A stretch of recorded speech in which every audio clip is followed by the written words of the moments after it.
भरपूर दिवस झाले मनात विचार होता की पिल्लूला सटवाईच्या दर्शनाला घेऊन जायचं आहे आणि घाटपरी देवी आहे.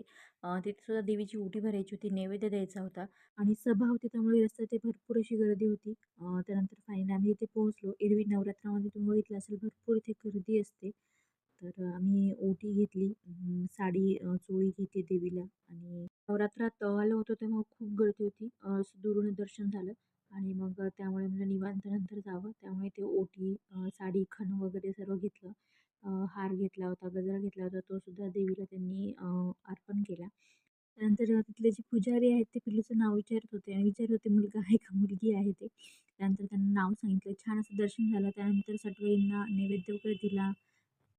पिल्लूला देखील तिथलं दर्शन दिलं आणि महादेवाचं मंदिरसुद्धा होतं, तिथलं सुद्धा दर्शन घेतलं आणि आम्ही थोड्या वेळ बसलो. ऊन होतं त्यामुळे पिल्लूलाही छान मज्जा वाटत होती. बाहेर आला की तो इकडे-तिकडे जास्त सगळीकडे असं बघत असतो.